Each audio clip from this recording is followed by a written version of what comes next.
Yeah. It's important for whoever wins. Yeah. And whoever that is, I wish them the best. Absolutely. So you don't think you're going to win yourself, or? It doesn't. It would be great.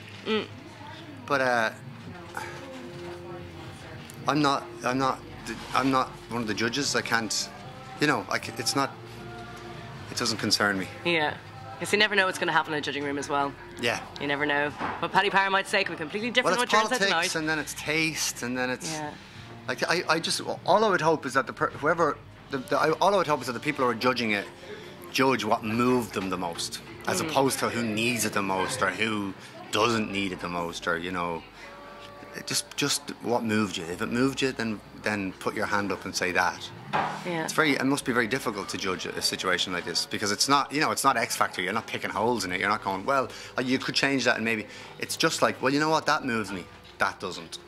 I think that's kind of fair. As a kind of a collection of songs as well, I think it was just quite an important thing. It's an album award, right? Yeah, it's an album award, exactly. I think albums are forgotten about, or lately they have been, because of the whole introduction of digital and iTunes and downloads and stuff like that. So I think it's a really important thing to kind of push the album a little bit. But in terms, and as a body of work, as a piece of work, I think, you know, not technology, but the present would tell you that the album is on its way out. Whereas I would beg to differ, and I think that the body of work has always been an important thing. The exhibition, the gathering of pieces, the diary entries for your year, whatever it ends up being, has always been a significant thing, and it's almost like an annual exhibit of what you're about. You know, sometimes it's biannual or whatever, but it's you know, I'd like to think that the album is something that will continue. Yeah. To be strong. It may change shape though. I mean, it may not be a 10 song thing, 15 song thing. It might end up being something else. But well, yeah, it's a successful thing. It's running a long time. But going to your own, I mean, look at where you have gone. It's been absolutely amazing. I mean, Frame's around for what, 20 years? 20 years this year. Yeah. It's our birthday. Yeah, I know. Tell me, is there going to be any kind of like reunion or kind of? Yeah, we're going to do some gigs. Yeah. Yeah. We're looking forward to it. I think we're going to play the Electric Picnic. Yeah. And we're gonna do some gigs around Ireland, and we're going to go to the States and do a short run, and then maybe do some gigs in Europe.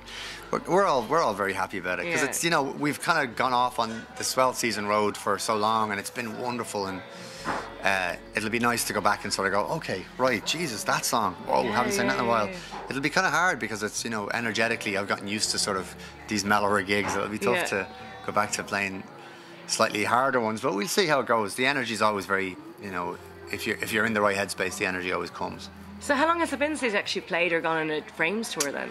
The last Frames gig was at the Telluride Blues and Roots Festival in Colorado last summer. We did a kind of a random one-off thing where we played Swell season one night and the Frames the second, and we were all like, yeah, it'll be grand. We'll just, you know, we'll brush up, we'll figure it out, it'll be fine. We'll do a little bit of rehearsal during the day. Yeah. It was dreadful. Disaster. It was the worst gig. You know, people always, anyone who's in a band will tell you they dream about having gigs where, you know, where everybody leaves, or that everything breaks down, or that your trousers fall off, or, you know, people always have these horror... That happens a lot, yeah. Sure. They have these horror story dreams about things going wrong on stage. This was one of those, and, you know, sometimes you come off stage going, Jesus, that was awful, and, you know, thank God, sometimes people will say, oh no, I really enjoyed it, whereas that was the one gig where we come off stage going, that was awful, and everyone agreed. Was like, yeah, it was. What happened? Just, we didn't rehearse, and I guess we just felt we could, I guess we were just a bit fucking arrogant, and we felt like we could, not arrogant, but we were just, you know, we were a bit confident and thought we'd get away with it. We know these songs inside out. We don't need rehearsal. Forever, yeah. And we fell on our face. It was awful. Oh no! Even Tyler Codes were saying, "Oh, I played my guitar, didn't start, couldn't find the cymbals for Darkroom Notes." And so did everything coming together okay when he went on stage there tonight? Yeah, it was fine. You know, it's kind of odd for us, because we've been working with the same crew every day for a couple of years now, so it's kind of difficult to walk into a situation where you're dealing with people that you know from Dublin, who are in your crew, and suddenly it's a different communication, and they don't just have it set up the way you want it, because when you're touring for a long time, your monitor guy knows exactly, like, he walks into the place and he knows how to set up the channel before you even sing, because he knows how you like it to sound.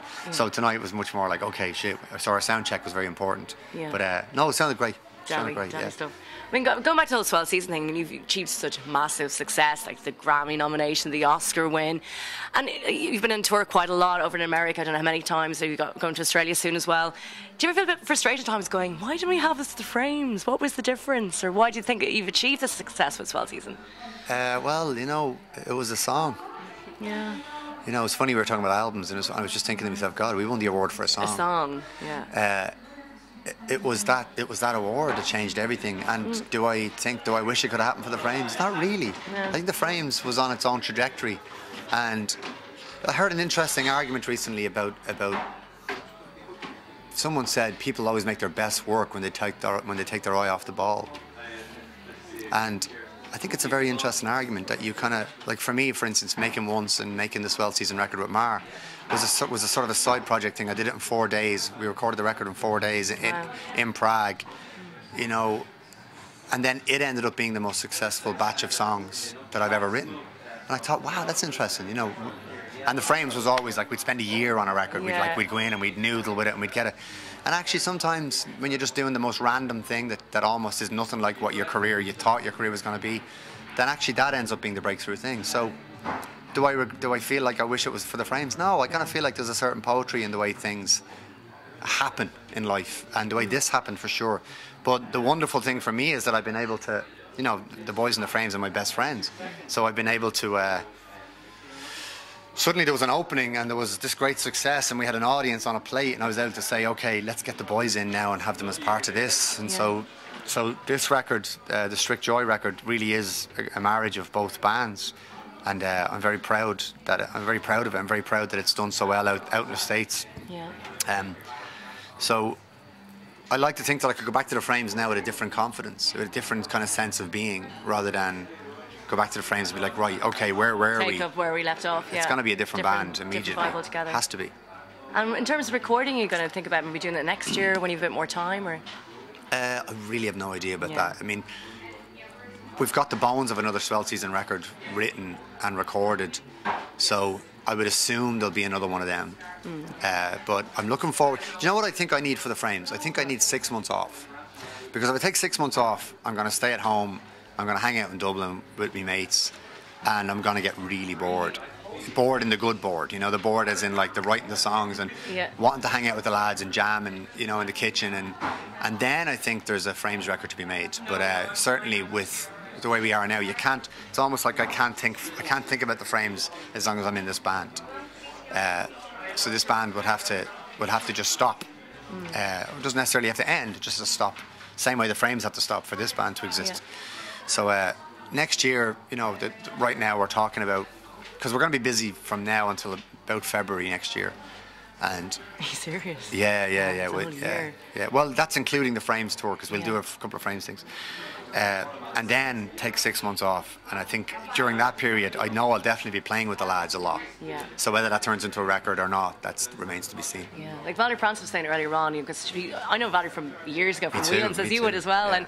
And she was saying the thing that really helped her grab the bull by the horns was just stopping absolutely everything and then just tackling, going, okay, the fear of not making music ever scares me, so I'm just going to stop everything. So it's brilliant. It's great to see her doing so well as well. Brilliant. I knew Valerie when she was like, Jesus, 14, 15. Serious? Yeah, because her and Paddy Casey were both, it's such a... I met her and Paddy Casey together. They were both going out together. I think they were going out together. No they were way. hanging out together. And they were both living in a squat up on Mountjoy Square. They'd both run away from home as kids. And it's really interesting and really good and heartwarming for me to see Valerie still doing music so well, because she was always brilliant. Yeah. And so she's one of those people that I've known a long, long time, and a real great spirit, you know. She is, isn't she? So I'm really happy to see her go after it, you know. And her that video she made is really beautiful, it's and the song is punches, beautiful. Yeah, it's amazing. So I was delighted to see her tonight. Yeah. And just go back to, I remember seeing you guys years ago in Whelan's, and you talked about this random story of how you bumped into Jeff Buckley, of all people, in this amazing record store and stuff. So obviously these huge tours in America, which has probably led you to meet some amazing people. Is there anyone in particular that really kind of struck you, going, my God, I can't believe that person's been to my gig and said some kind words to me? A lot of people. There's been a few, which is great. I mean, I'm not, you know, I don't want to sound like a dick, but there's been a few. But I think the most important one for me was probably Springsteen, because he, for me, is like He's like the biggest. He's like in terms of what I do or try to do when I'm on a stage, as in try to be present or try to play your music. He's like, I've never seen anyone with a crowd make them so comfortable and bring them so far as Springsteen does. And I got to spend some time with him, and he gave me some incredible advice as a man, you know, not even as a musician, but just as a bloke. What did he tell you? Oh, that's, you know. Come on. No, we were just having a chat as two men, you know, and we talked about music, and it was an interesting thing actually. He said to me was we talked about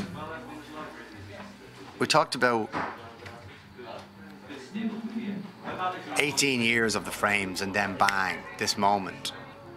And I was trying to explain, because I thought maybe he'd understand this idea that there's along with all of the excitement and the celebration and everything and all the great stuff that's happening to you, there's also a kind of a weird sadness that comes upon you, where you're kind of going, something's wrong, and I don't know what it is. It's just something up.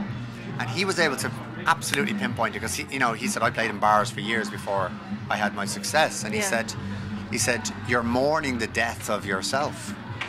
And I was like, what do you mean? He said, well, you're mourning the death of the guy who struggled. Yeah. So the guy who struggled is dead. He's gone.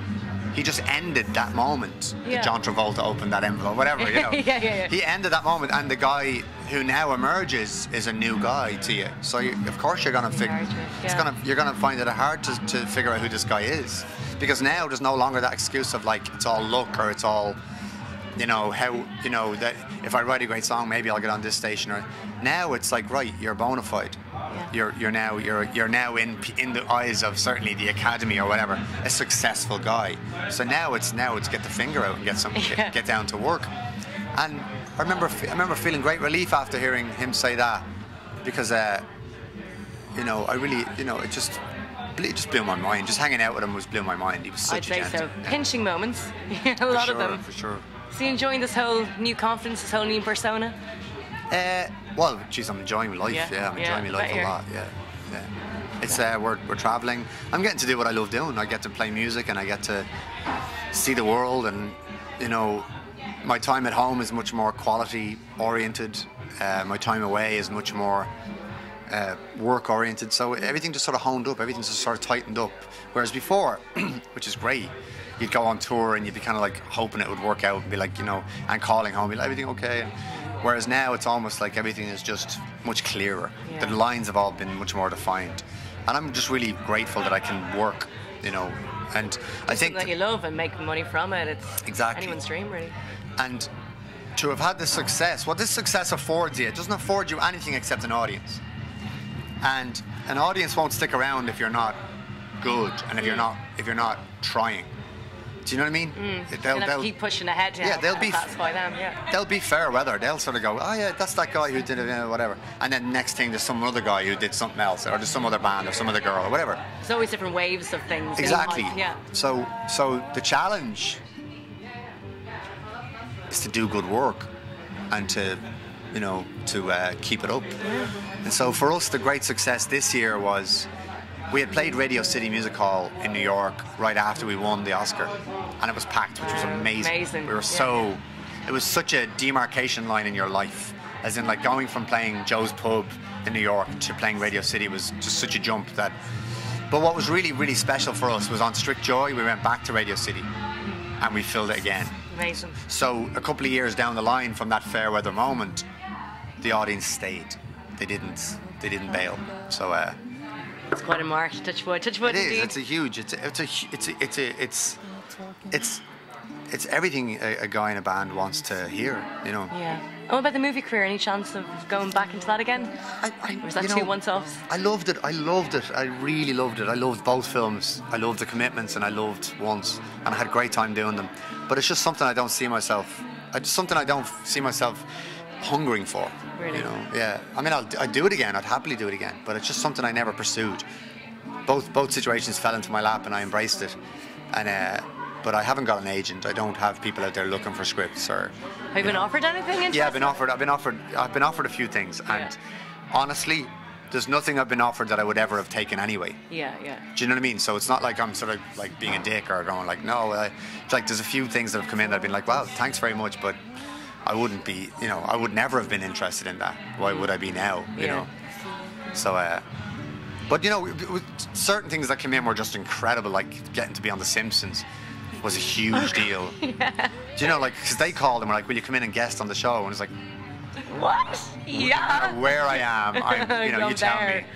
Man, what was that like? It was incredible. I mean, the experience itself was quite normal, but meeting getting to see all of the cast sit around the table, this bunch of people, and watch them talk and having chats, and then they go into work mode, and then you close your eyes and you're in an episode of The Simpsons. It's like, you know, it's all happening. Yeah, you're watching it actually happening. It's incredible. So getting to see that was spectacular. So stuff like that, you just couldn't refuse. But then there was a few kind of romantic comedies and stuff that I was offered. You know, playing an Irish guy, you're the charming Irish guy who falls in love with Sandra Bullock. You know, it's like, not at all typecast. Sandra Bullock. Yeah, whoever. Jennifer Aniston. Actually, Sandra Bullock's great. I didn't want to. You know her. Her name. No, her name just come up. Right? Yeah, right. One of your friends from shoulders with. Yeah. I just got a text from her. She's in it now. Yeah. So for anyone wanting to get into that kind of world, are there any kind of tips, like let's say if I was to get involved in acting, any kind of tips you give me? Oh, Jesus. I don't know. Any acting techniques that you found very useful? Acting techniques? Yeah. Try to pretend that you're the person in the script. Oh, really? Yeah, I found that really helped. That's where I've been going wrong. Yeah. But, you know, bring a little bit of yourself to it. Yeah. Get out of here. Did you come to be such a lazy love?